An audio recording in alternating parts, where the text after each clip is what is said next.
Hello viewers, this is Suman Dutta. তো আজকে present হলাম নতুন একটা ভিডিও নিয়ে। আজকে থাকছে ত্রিপুরা ক্লাস 6-এর জন্য আরেকটা গুরুত্বপূর্ণ অঙ্ক, পেজ নাম্বার 141 থেকে 143 মধ্যে পেজ নাম্বার। তো এখানে প্রশ্ন করেছে যে একটি বর্গাকার গ্রিড কাগজে যতগুলি আয়তক্ষেত্র সম্ভব আঁকো, যা দৈর্ঘ্য এবং প্রমাণ এবং প্রস্থের মান সমগ্র সংখ্যায় হয় এবং যেগুলি ক্ষেত্রফল 24 বর্গ একক হয়।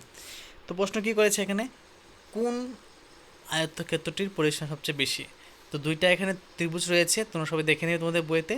তো আমি এখানে কী লিখলাম, 24 বর্গ একক মাপে যতগুলি আয়তক্ষেত্র পাবে তারা হলো 24 × 1, 12 × 2, 8 × 3, 6 × 4। ঠিক আছে, তাহলে 1 × 24 = 2 × 1 + 24 = 50। 12 × 2 = 2 × 12 + 12, 2 + 12 = 28। 8 8 গুণ = 2 × 3 + 8 22। 6 4 গুণ করলে কি হয়, 2 × 4 + 6 = 20।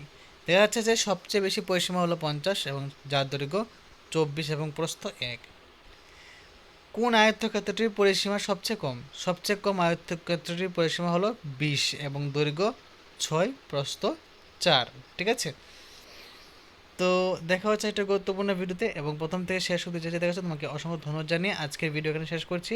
এবং তোমরা কিন্তু প্রত্যেকটা নোটস, বিশেষ করে অঙ্ক যা দিচ্ছি, অবশ্যই তোমরা খাতায় তুলে রাখবে, তাহলে তোমাদের সুবিধা হবে। তো ধন্যবাদ জানিয়ে আজকে ক্লাসটা এখানে শেষ করলাম।